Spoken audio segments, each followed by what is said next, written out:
حیات، سوانح حیات جن کی بھی سیرت لکھی گئی، بیان کی گئی، تو جب وہ پیدا ہوئے اس دن سے شروع ہوا اور جب دنیا سے چلے گئے اس دن پر وہاں چیپٹر کلوز. اس کے بعد کوئی معلوم نہیں. لیکن میرے آقا جناب محمد عربی صلی اللہ علیہ وسلم کا تذکرہ آپ کے دنیا میں مبعوث ہونے کے بعد سے شروع نہیں ہوتا، بلکہ آپ کا تذکرہ تو اس وقت سے شروع ہو جاتا ہے کہ جب دنیا کا وجود بھی نہیں ہوتا، جب دنیا کا وجود بھی نہیں ہوتا.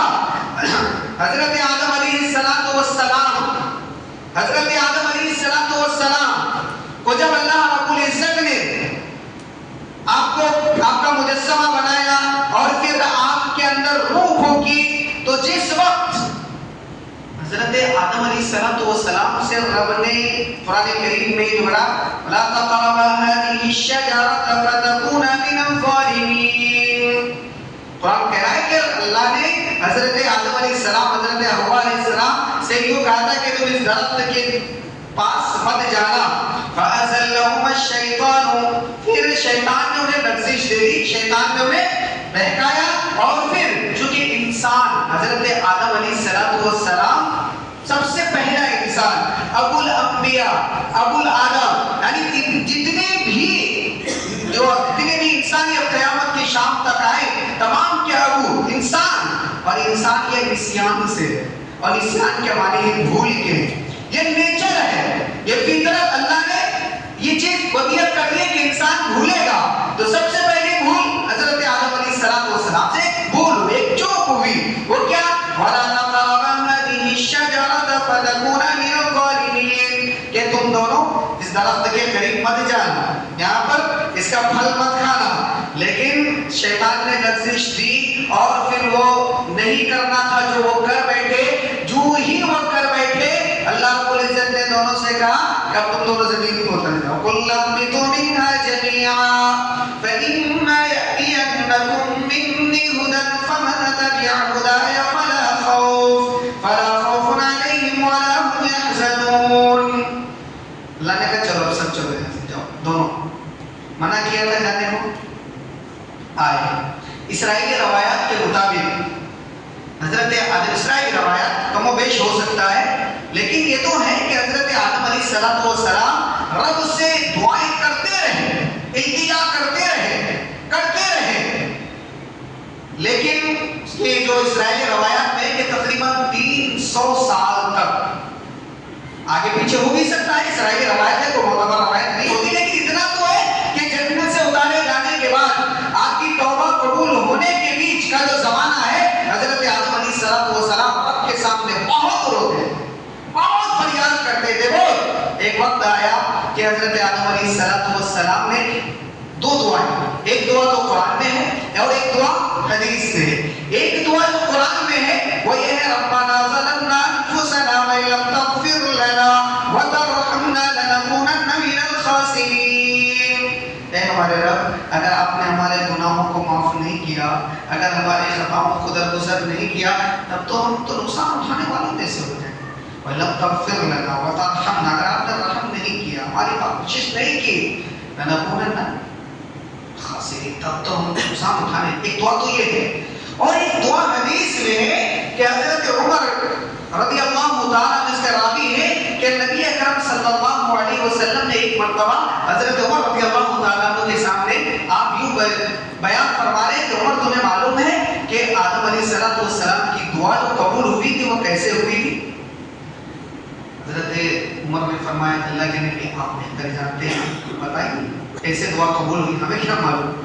رسول اللہ صلی اللہ علیہ وسلم نے فرمایا ہمارے اس نبی کی وجہ سے دعا قبول ہوئی. ہمیں جو آپ کا ملا ہے نا، جو ہمارا نبی ملا ہے نا، تو ہم ہیں جنہیں ہمارے پاس وقت نہیں کہ ہم اس قائد کی تاریخ کو پڑھیں، ان کی سیرت کو پڑھیں، ان کو سمجھیں.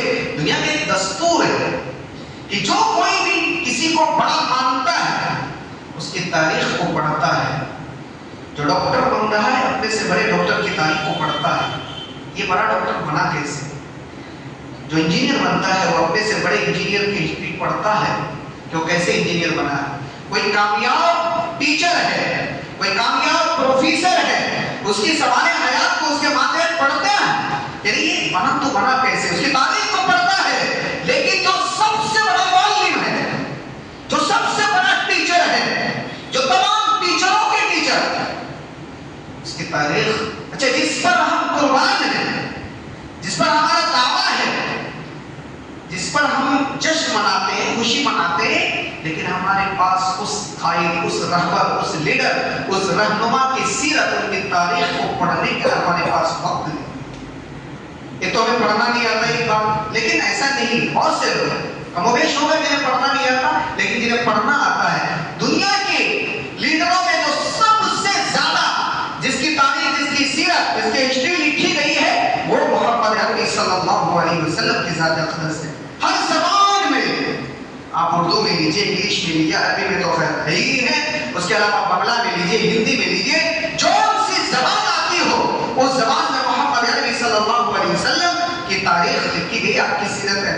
دنیا کے تمام قائدوں کا جو لکھا گیا ہے کوئی محفوظ نہیں ہے، یہاں تک کہ عیسیٰ علیہ السلام کی زندگی کا ایک دن بھی عیسائی صحیح طور پر پیش نہیں کر سکتا ہے۔ حضرت موسیٰ علیہ السلام کی زندگی کا ایک دن بھی یہودی صحیح طور پر پیش نہیں کرتا، ان کی کتابیں محفوظ نہیں ہے، ان کے سیرت محفوظ نہیں ہے، ان کے پاس جو کچھ بھی ذرائع ہیں اس میں تربود ہے، اس میں ملاوٹ ہے، اس میں آمیزش ہے، لیکن محمد عربی صلی اللہ علیہ وسلم جس دن دنیا میں آپ آئے نہیں ہیں، ابھی مادر رحم میں ہے کہ حضرت آمینہ گواہی دے دی کہ میرے بدن سے ایک نور نکلا ہے جو مشرق جو مغرب کو منور کر دیا ہے۔ اب آئے ہیں، ابھی آئے نہیں ہیں، ابھی تو پیدر سلم میں ہیں، یعنی باپ کے سلم، حضرت عبداللہ کے سلم میں ہیں۔ جب حضرت عبد المطلب آپ کو پکڑ کر کے مکہ سے مدینہ لے کر کے جا رہے ہیں، کہاں؟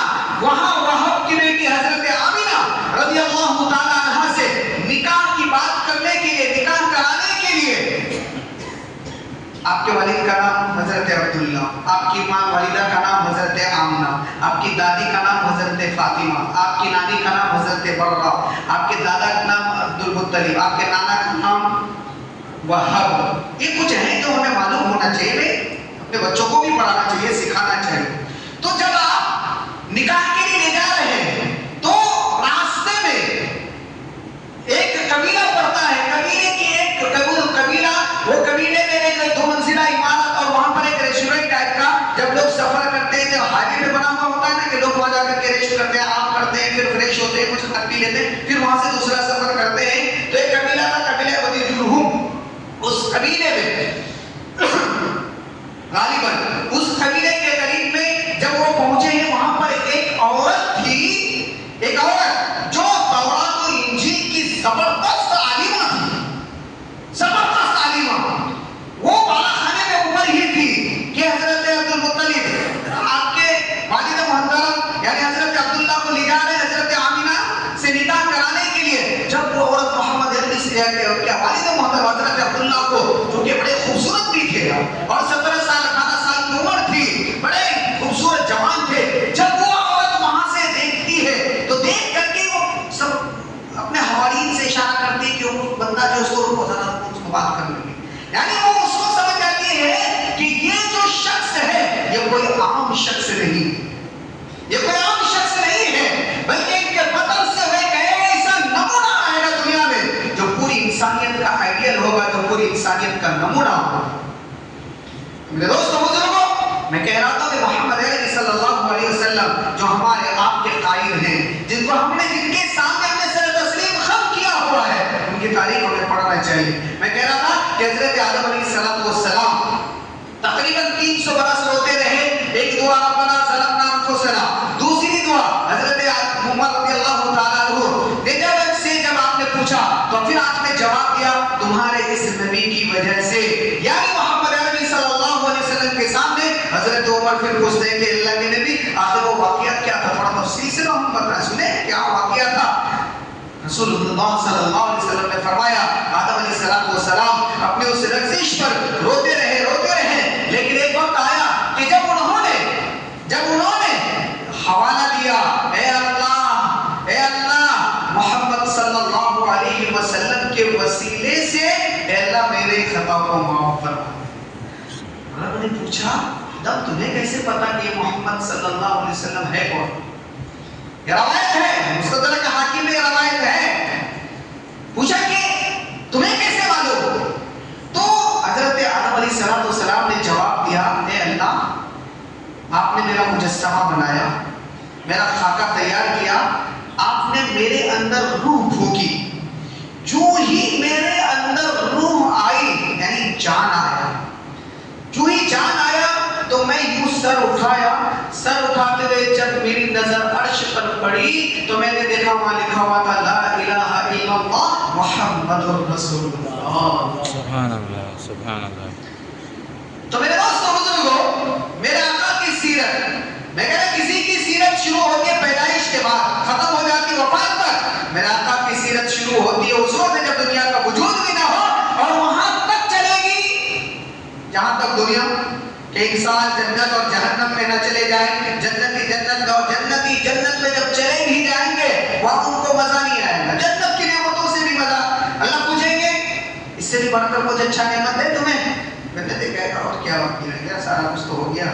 جب شادی وادی میں جاتے ہیں سارا کچھ کھانے پینے کے بعد اگر پھر سے اعلان ہو کہ رکو بھائی ابھی یہ چیز آ رہی تو آدمی شکر پڑ جائے گا، سارا کچھ تو ہو گیا، دنیا میں جو کچھ تھا پھر کچھ باقی ہے کیا رہ گیا؟ پھر رسول اللہ صلی اللہ علیہ وسلم کا دیدار اور آپ کی زبان اقدس سے قرآن کریم سنایا جائے گا۔ آپ قرآن پڑھ کے سنائیں گے ایسا منظر رہا، تو آپ کی سیرت تو وہاں تک مکمل نہیں۔ ہم نقل کرنے کے لیے بیٹھے ہیں، نقل کرتے کرتے بچہ پاس ہو جاتا ہے، امتحان میں جب بچے بیٹھتے ہیں کچھ پڑھ کر کے جاتے ہیں، کچھ نقل کرنے کے جاتے ہیں، ہمارے دوست ہیں نا اس کو دیکھ لیں گے پاس ہو جائیں گے۔ ہم لوگ سیرت بیان، اگر سیرت بیان ہی ہو تو قرآن نے تو کر ہی دیا، آپ کی سیرت آپ کے اوصاف کو بیان کر ہی دیا، لیکن اگر دنیا والوں کے سامنے بیان کرنا ہو تو پھر زبان خود محمد صلی اللہ علیہ وسلم کی ہونی ہوگی اور کان صدیق اکبر کا ہونا ہوگا، تو ہی سیرت کا حق ادا ہو سکتا ہے۔ ورنہ ہم لوگ کیا کرنے بیٹھے ہیں؟ اسی بچے کی طرح جو امتحان میں نقل کی امید سے جاتے ہیں، ہم بھی نقل کرنے کے لیے بیٹھے ہیں، جس سے وہ پاس ہو جاتا اللہ ہمیں بھی پاس کر دے۔ میں کہہ رہا ہوں کہ ایک ہوتا ہے جشن ولادت، ایک ہوتا ہے مشن ولادت۔ رسول اللہ صلی اللہ علیہ وسلم دنیا میں آئے، ابو لہب جشن میں خوشی میں مارے خوشی کے، ان کی جو باندی تھی جو لوٹی تھی اعلان کیا عام پہ ہو رہا۔ رسول اللہ صلی اللہ علیہ وسلم دنیا میں آئے، آپ کی آمد کی خوشی میں جشن میں فرمایا کہ آپ کے ہمارا جا تو آزاد ہے، جا تو آزاد ہے۔ لیکن قرآن ابو لہب کے بارے میں کیا کہتا ہے؟ تبت یدا ابی لہب وتب، یہ لعنت بھیجی ہے ابو لہب پر، لعنت بھیجی ہے، اور قیامت تک آنے والے انسان اپنی نمازوں میں غیر نماز میں جب جب بھی اس سورت کو پڑھیں گے وہ لعنت ہی بھیجیں گے، جشن منانے والے پر بھی لعنت۔ کیوں؟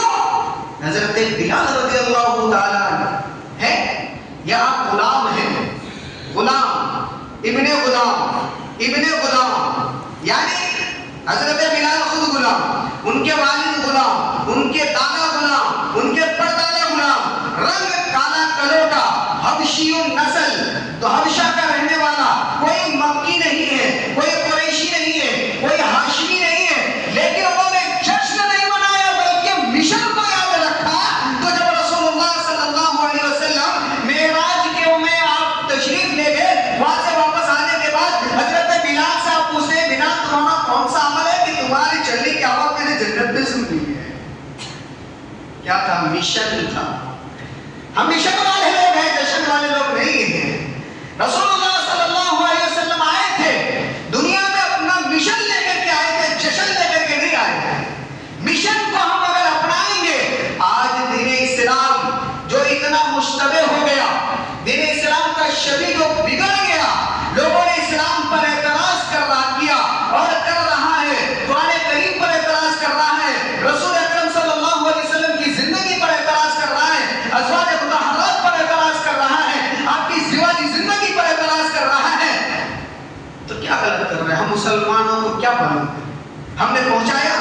ہمیں تو خود ہی معلوم نہیں، اپنے قائد کی زندگی، آپ کے مشن کو ہم نے خود ہی یاد نہیں رکھا۔ میرے دوستو بزرگوں، رسول اکرم صلی اللہ علیہ وسلم کا تذکرہ، میں نے قرآن کریم کی آیت کو پڑھی محمد رسول اللہ والذین معه اشداء علی الکفار رحماء بینهم تراهم رکعا سجدا یبتغون فضلا من ربهم ورضوانا سیماهم فی وجوہهم من اثر السجود. اب کا تذکرہ قرآن بیان کرتا ہے محمد رسول اللہ، محمد یہ اللہ کے رسول ہیں، والذین اور جو ان کے ساتھ ہیں یعنی ان کے صحابہ، یعنی ان کے صحابہ کا بھی تذکرہ، یعنی آپ کا تذکرہ تو ہے ہی ہے لیکن آپ کے صحابہ کا بھی تذکرہ. والذین معه اشداء علی الکفار اور جو ان کے ساتھ ہیں وہ کافروں کے لیے بڑے سخت ہیں، کافروں کے لیے بڑے سخت ہیں. رحماء بینہم اور آپس میں بڑے رحم دل ہیں، آپس میں بڑے رحم دل ہیں. ہم نے اس مشن کو چھوڑ کر کے ہم کافروں کو چلے جائیں کہ ہم ان کو اسلام کی دعوت دیں، اسلام کی طرف ہم بلائیں، ہم اپنے آپ میں ہی ایک دوسرے کی تکفیر کرنے میں لگے ہوئے ہیں، یہ کافر، وہ کافر، وہ کافر، وہ کافر. اگر سب کافر ہے تو جنت میں کون جائے گا تمہارا باپ؟ اللہ نے اتنی بڑی جنت بنائی ہے، کس کے لیے بنائی ہے جنت؟ سب اگر کافر ہی ہے تو جنت میں کون جائے؟ کچھ تو ساتھ رکھو، کچھ تو آپشن رکھو. نہیں سب کافر. رحماء بینہم آپس میں رحم دل تھے ایک دوسرے. تراہم رکعا سجدا آپ ان کو دیکھیں گے کہ وہ رکوع میں ہوں گے، سجدے میں ہوں گے. آپ صحابہ کا تذکرہ، ہم صحابہ یبتغون فضلا من اللہ ورضوانا. وہ جو کر رہے ہیں ان کا مشن کیا ہے؟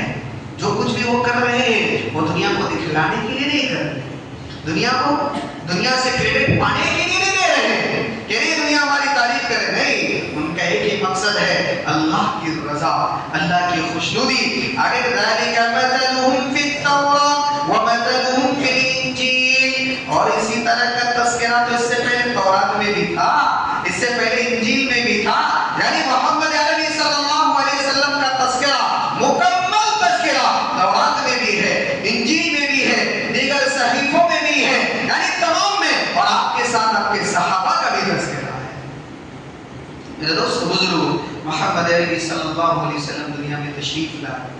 آپ کی سیرت ایک تو اگر ہم تقسیم کریں تو تقسیم میں ایک تو یہ ہوگا کہ آپ کے جو اعلان نبوت سے پہلے کی 40 سالہ زندگی ہے، دوسرا اعلان نبوت کے بعد ایک مکی زندگی ہے، اس کے بعد پھر وہاں سے 13 سال کے بعد پھر 10 سالہ مدنی زندگی ہے.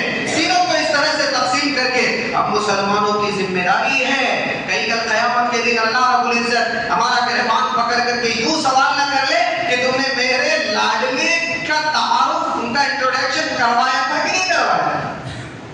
اللہ اگر پوچھ لے ہم کیا بولیں گے؟ اللہ ہمارے پاس تو پوری ٹائم نہیں تھا پڑھنے کا. اللہ کہے گا تو پھر جاؤ، تمہارے لیے ہم نے تیار کر رکھا ہے.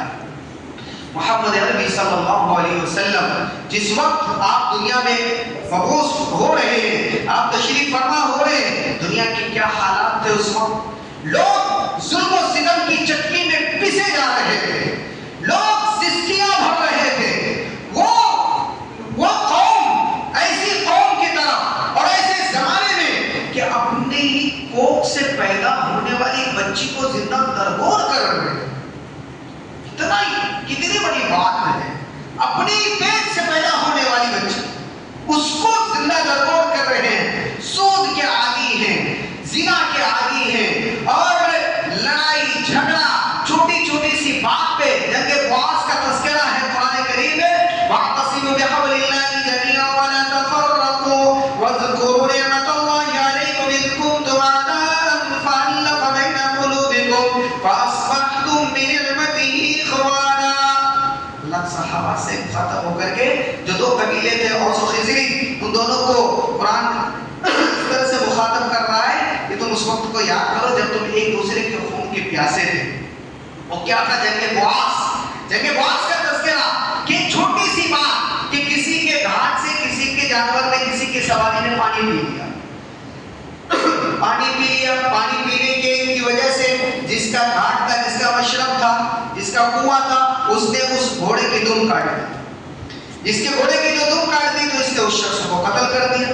جب اس نے قتل کیا تو اس کے خاندان والوں نے شخص کو قتل کر دیا، اور یہ جھگڑا جو چلا تو 120 سال تک چلتا رہا۔ کس زمانے میں محفوظ ہو رہے ہیں آپ؟ سوچئے کیسی قوم! اور آپ جانتے ہیں نا کہ اس وقت جو فل پاور، سپر پاور جو قیصر و کسریٰ، لیکن عرب کا وہ خطہ، وہ سرزمین پر کسی بادشاہ نے حکومت کرنے کی ہمت نہیں کی۔ ایسی قوم کے پاس کی طرف رسول اللہ صلی اللہ علیہ وسلم مبعوث کیے جا رہے ہیں۔ 40 سال آپ کے اعلان نبوت سے پہلے کی زندگی کیسی ہے؟ آپ کوئی بھی اعلان نبوت کے بعد سب سے پہلا جو محمد عربی صلی اللہ علیہ وسلم کا تعارف حضرت خدیجہ الکبریٰ رضی اللہ عنہ، کیونکہ آپ کے ہم نشین اور آپ کی شریک حیات ہر درد کا مداوع دنیا میں ظاہری طور پر حضرت خدیجہ الکبریٰ رضی اللہ تعالیٰ عنہ، جب آپ کے پاس پہلی وحی آئی اور آپ کو دبوچا گیا، بھیجا گیا اور آپ سے کہا ارے حرام اقرا ما انا بالقارئ، اقرا ما انا بالقارئ، میں کیا پڑھوں، میں پڑھا ہوں، اقرا تیسری چوتھی مرتبہ میں جب آپ کو بھیجا گیا، پھر پڑھا اقرا بسم ربک الذی خلق خلق الانسان من علق اقرا وربک الاکرم الذی علم بالقلم علم الانسان ما لم یعلم۔ پھر یہاں سے جو زبان نبوت چلی ہے 23 سال تک پھر چلی ہے، تو اس وقت جب آپ واپس آئے قرآن کے انداز کو جو بیان کرتا ہے، تھرتھرا رہے ہیں، کانپ رہے ہیں ٹھنڈ سردی سے، کمبل اوڑھے ہوئے قرآن کے یا ایھا المزمل قم اللیل الا قلیلا، قرآن پڑھیے تو صحیح، قرآن پڑھنے کا ذوق تو پیدا کیجئے۔ قرآن کیا ہے، قرآن کیا کہہ رہا ہے، نبی کے اوصاف کو کس طرح سے بیان کر رہا ہے، کتنے پیارے الفاظ سے بیان کر رہا ہے۔ کبھی یا محمد قرآن کے اللہ نے نہیں کہا، یا محمد کہہ کر کے یا ایھا المزمل یا ایھا المدثر طٰہٰ یاسین، طرح طرح کے القاب۔ حضرت خدیجہ الکبریٰ رضی اللہ تعالیٰ عنہ کے پاس محمد عربی صلی اللہ علیہ وسلم آتے ہیں اور آپ فرماتے ہیں زمیلونی زمیلونی، مجھے چادر پہناؤ، مجھے کمبل اوڑھاؤ، مجھے کمبل اوڑھاؤ، مجھے ایسا محسوس ہوتا ہے کہ میں ہلاک ہو جاؤں گا، میں برباد ہو جاؤں گا، شاید میری موت کا وقت قریب آ گیا ہو۔ محمد عربی صلی اللہ علیہ وسلم حضرت خدیجہ الکبریٰ رضی اللہ تعالیٰ عنہ کے پاس سامنے جب آپ اس طرح سے بیان کرتے ہیں، آپ کا تعارف اس وقت حضرت خدیجہ الکبریٰ رضی اللہ تعالیٰ عنہ جو گھرانے ہی ہے، وہ نہیں جانتے کہ یہ نبی ہے، وہ نہیں جانتی ہے اس وقت، لیکن کیا آپ کا تعارف کرا رہی ہے؟ واللہ لا یخزیک اللہ ابدا، اللہ کو ہرگز برباد نہیں کر سکتا ہے، اللہ کو ہرگز برباد نہیں کرے گا۔ کیوں اللہ برباد نہیں کرے گا؟ کیا آپ بہت موٹے تگڑے تھے، خاندان میں شریف تھے، کیا آپ کا وجاہت آپ بادشاہ تھے؟ آپ کی نہیں، حضرت خدیجہ الکبریٰ رضی اللہ تعالیٰ عنہ نے جو آپ کا تعارف کروایا وہ یہ کہا انک لتصل الرحیم، میرے سرتاج آپ تو لوگوں کے ساتھ، رشتہ داروں کے ساتھ آپ تو صلہ رحمی کرتے ہیں، صلہ رحمی کرتے ہیں، لتصل الرحیم یعنی رشتے ناطے کو جوڑتے ہیں۔ سب سے پہلا جملہ انک لتصل الرحیم۔ آج دنیا والوں کے لیے سب سے مشکل اگر کوئی کام ہے وہ یہی ہے، رشتے ناطے کو باقی رکھنے کی کوشش کرنا۔ دنیا والوں کے ساتھ اچھا سلوک کریں گے، ہوٹلوں میں دوست یاروں کو لے کر کے جائیں گے، بڑوں کے ساتھ اچھا سے کریں گے، لیکن جتنے گلے شکوے ہیں سب اپنے رشتہ داروں سے۔ اگر بھائی ہے تو بھائی سے۔ آپ دیکھیے کہ اگر آپ اپنا گھر بیچ رہے ہیں تو اس گھر کا سب سے پہلا خریدار آپ کا بھائی ہوگا، لیکن یہ نہیں پوچھے گا کہ آپ کو کس مجبوری کے درجے میں گھر بیچنا پڑ رہا ہے، کیوں آپ گھر بیچ دے رہے ہیں۔ نہیں، مت بیچیے، ہم آپ کے ساتھ ہیں، ہم آپ کو سہارا دے رہے ہیں، آپ کو کیا ضرورت ہے۔ نہیں، اگر خریدار ہوگا تو پہلا بھائی۔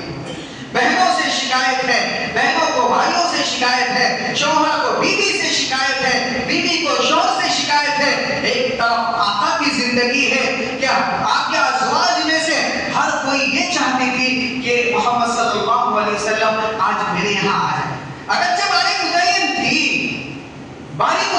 اس کے باوجود ہر بیوی یہ چاہتی تھی کہ میرا شوہر یا ہمارے سردار آج میرے پاس آئے، آج میرے پاس آئے، آج میرے پاس آئے. لیکن آج دنیا کی بیویاں عورتیں یہ مخیر ہیں، خالی کما کر کے دے ہم کو. کیوں؟ اس لیے کہ جب ہم گھر میں جاتے ہیں تو پھر ہلاک خان بن کے جاتے ہیں، ہم ڈاکو کی طرح جاتے ہیں، ہمارا رویہ بدل جاتا ہے. باہر دوستوں کے ساتھ اچھا ہے، ہنس کے رہے، سب کچھ کر رہے ہیں، جو ہی گھر میں قدم رکھا اب ڈانٹنا ڈپٹنا شروع. یعنی رشتہ داریاں آپس میں، باپ کو بیٹے سے شکایت، بیٹے کو باپ سے شکایت، بھائی کو بہن سے شکایت، بہن کو بھائی سے شکایت. یعنی جتنے بھی اسی زمرے میں جڑے ہوئے ہیں ہر ایک کو ہر ایک سے شکایت ہے. محمد عربی صلی اللہ علیہ وسلم کا مشن کیا تھا؟ یہ ہے مشن انک لتصل الرحم، کہ اگر سرتاج آپ تو رشتے ناطے کو جوڑتے ہیں. آج ہم یہ تہیہ کر کے اٹھیں کہ انشاءاللہ آخری سانس تک اگر دوسروں کے حقوق مجھ پر ہیں، جہاں تک ہو سکے ہم انہیں معاف کریں گے. اگر مجھ پر کسی کے حقوق ہیں ہم اس کو آخری سانس تک ادا کرنے کی کوشش کریں گے. اگر کسی کے اوپر اگر ہم نے ظلم کیا ہے ان سے معافی مانگیں گے. اگر کسی نے ہمارے اوپر ظلم کیا ہے ہم اسے معاف کریں گے. کیوں؟ نبی اکرم صلی اللہ علیہ وسلم نے فرمایا، کیا فرمایا؟ واعف عمن ظلم صل من قطعک، جوڑو اس شخص سے جو تم سے کٹ کر کے رہ رہا ہو، جوڑو. دیکھیں اخلاق جو ہے نا، اخلاق کی تین قسمیں رہیں گے. اخلاق حسنہ، ایک ہے اخلاق کریمہ، ایک ہے اخلاق عظیمہ. اخلاق حسنہ کیا ہے؟ اگر آپ مجھے سلام کر رہے ہیں میں سلام کا جواب دے رہا ہوں. وَإِذَا حُيِّيتُم بِتَحِيَّةٍ فَحَيُّوا بِأَحْسَنَ مِنْهَا أَوْ رُدُّوهَا. قرآن نے کہا کہ جب تمہارے سامنے کوئی سلام پیش کرے تو اس سے بہتر انداز میں یا وہی تم اس کو سلام کا جواب دے دو. میں سلام کروں، آپ جواب دے دیں، آپ سلام کریں میں جواب دے دوں. یہ اخلاق حسنہ، یہ اخلاق حسنہ. اور ہم سے اخلاق حسنہ ہی نہیں ہو رہا. دوسرا اخلاق کریمہ. اخلاق کریمہ کہ کوئی اگر کٹ کر کے رہ رہا ہے ہم اس کے ساتھ جڑنے کی کوشش کریں. کوئی ہم سے منہ موڑ رہا ہے ہم انہیں سلام کریں، ہم ان کے پاس جائیں، ہم ان کا حال چال پوچھیں. یہ ہے اخلاق کریمہ. نبی اکرم صلی اللہ علیہ وسلم کے اخلاق یہ دونوں اخلاق نہیں تھے. نہ آپ کا اخلاق اخلاق حسنہ تھا اور نہ آپ کا اخلاق اخلاق کریمہ تھا، بلکہ آپ کا اخلاق کیا تھے؟ وَإِنَّكَ لَعَلَىٰ خُلُقٍ عَظِيمٍ. آپ تو اخلاق کے اعلیٰ معیار پر فائز ہیں. یعنی آپ کا اخلاق اخلاق عظیمہ ہے. اخلاق عظیمہ کیا ہے؟ کہ طائف میں آپ کے اوپر جنہوں نے پتھر برسایا، فرشتے آئے، جبرائیل آ کر کے نبی علیہ السلام سے کہہ رہے ہیں کہ محمد صلی اللہ علیہ وسلم میں پہاڑوں کے فرشتوں کو ساتھ میں لے کر کے آیا ہوں. اگر آپ انگلی سے اشارہ کر دیں تو یہ پہاڑوں کے فرشتے دونوں پہاڑوں کو آپس میں ملا کر کے اس بستی کو نیست و نابود کر دے. آقا فرماتے نہیں، میں لوگوں کو دنیا سے بٹھانے کے لیے نہیں آیا، لوگوں کو نیست و نابود کرنے کے لیے نہیں آیا. اگر یہ ایمان نہیں لاتے نہ لائے، لیکن ان کی نسلیں ضرور آئے گی، وہ ضرور ایمان لے کر کے آئے گی. اللہ نے معاف کر. فتح مکہ کے موقع پر صحابہ آ رہے ہیں اور اعلان فرما رہے ہیں، نعرہ لگاتے ہوئے آ رہے ہیں، الیوم یوم الملحمہ، آج کا دن تو قیمت کوڑ دینے کا دن ہے. صحابہ کیا فرما رہے ہیں؟ آج کا دن بدلہ لینے کا دن ہے. آج ان سے بھی بدلہ لیا جائے گا جنہوں نے ہمیں شیخ ابی طالب میں محصور کیا تھا. آج ان سے بھی بدلہ لیا جائے گا جنہوں نے نبی اکرم صلی اللہ علیہ وسلم کی پشت پر ان کی اولی رکھتی تھی. آج ان سے بھی بدلہ لیا جائے گا جنہوں نے آپ کے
سال تک شہر ابی طالب نے ہمیں محصور رکھا تھا، آج انہیں بھی معاف کیا جائے گا۔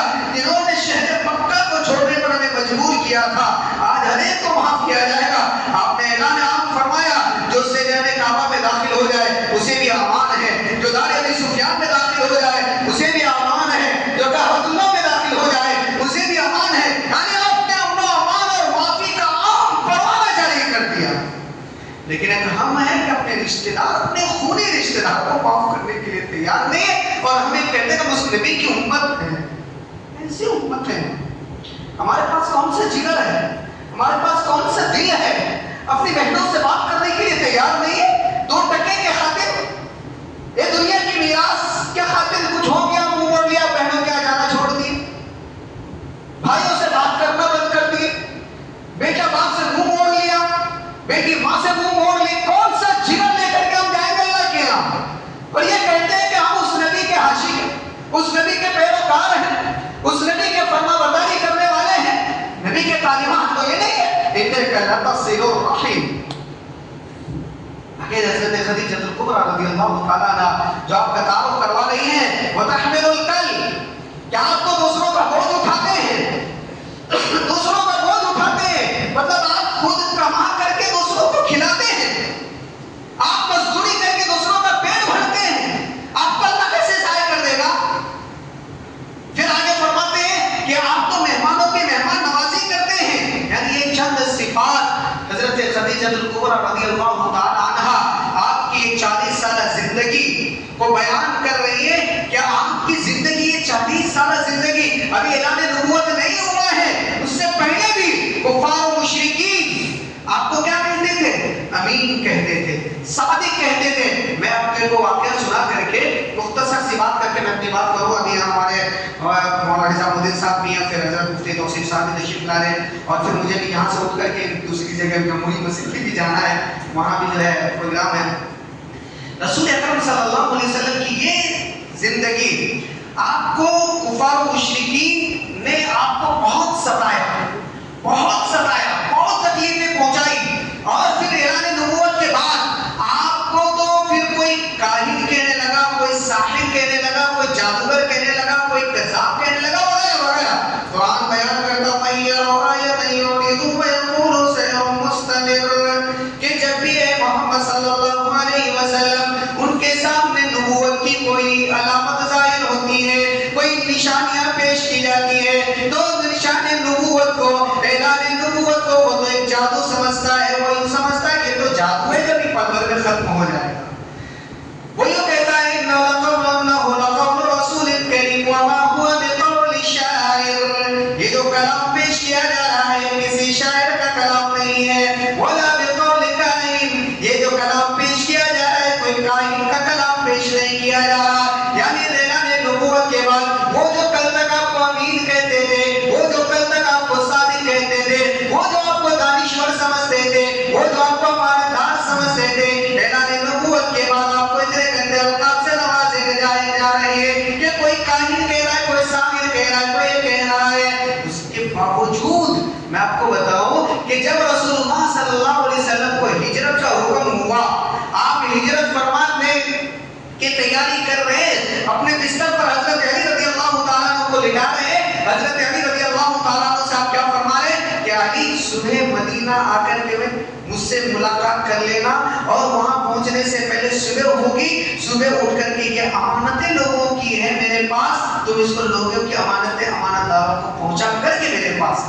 یعنی اس وقت بھی تقریباً مورخین نے لکھا ہے کم و بیش 10 کوئنٹل سے بھی زیادہ سونا آپ کے پاس بطور امانت کے رکھا ہوا لوگوں کے۔ یہ کون سی زندگی ہے؟ اعلان نبوت سے پہلے لوگ امین کہتے تھے، جو آپ کو صادق سمجھتے تھے، پھر اعلان نبوت کے بعد وہ کس طرح سے بدل جاتے ہیں۔ اللہ نے جن کے مقدر میں ایمان رکھا ہے، ایمان رکھا، وہ ایمان میں کوئی فارس سے آیا، کوئی یمن سے آیا، کوئی کہاں سے آیا، لیکن جن کے مقدر میں ایمان نہیں تھا، پھر آپ کے خاندان کے لوگوں کو بھی ایمان مقدر نہیں ہوا۔ جنہوں نے ایمان اپنے دامن میں بسا لیا، جن کے دلوں نے اپنے آغوش میں بسا لیا ایمان کو، تو پھر وہ آخری دم تک محمد عربی صلی اللہ علیہ وسلم کے ایک ایک ادا پر حضرت حضرت عبداللہ بن عمر رضی اللہ تعالیٰ عنہ کا ایک واقعہ سنا کر کے میں بات ختم کروں. ایک مرتبہ آپ کے اپنے غلام کے ساتھ کہیں سفر کر رہے تھے کہ سفر کرتے کرتے راستے میں اپنے غلام سے حضرت عبداللہ بن عمر نے فرمایا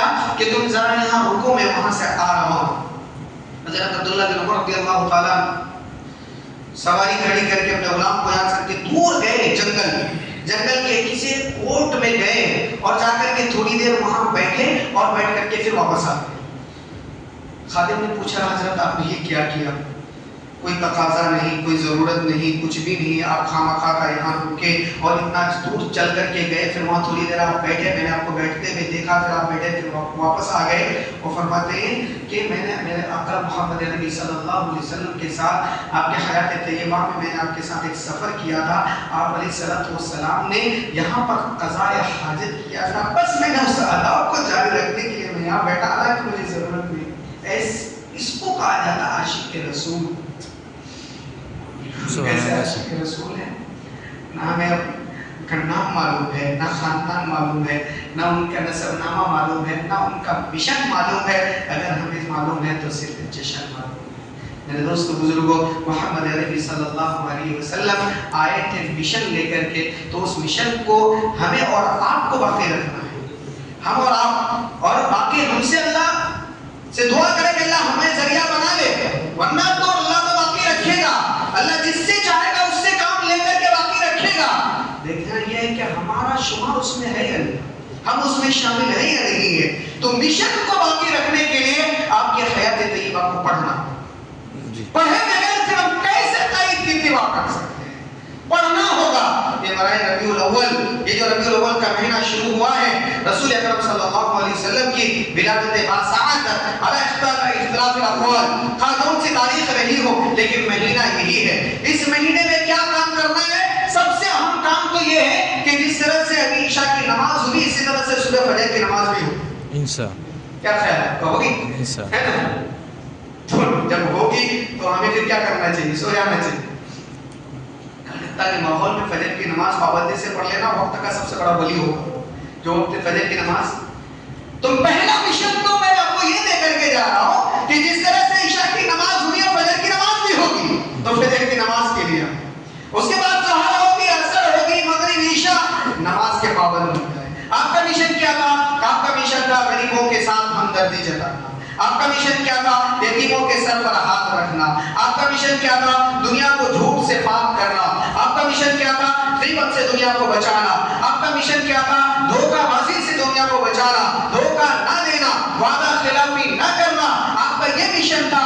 اور آخری مشن یہ تھا کہ انسانوں کو انسانیتوں کی غلامی سے نکال کر کے رب کے سامنے کھڑا کر دینا. یہ آپ کا مشن تھا. اللہ رب العزت سے دعا ہے اللہ رب العزت مجھے ہم سب کو اس مشن کو اپنانے کی اور اس مشن پر ہم سب کو چلنے کی اور ہمارے ذریعے سے دوسروں کو بھی اس مشن پر چلنے کی توفیق عطا فرمائے، ہمیں اس کا ذریعہ بنائے. میں بھی دعاؤں کا محتاج، آپ سے دعاؤں کی گزارش کرتا ہوں، آپ کے لیے بھی دعا کرتا ہوں، آپ کی محبتوں کو سلام کرتا ہوں. السلام علیکم ورحمۃ اللہ وبرکاتہ.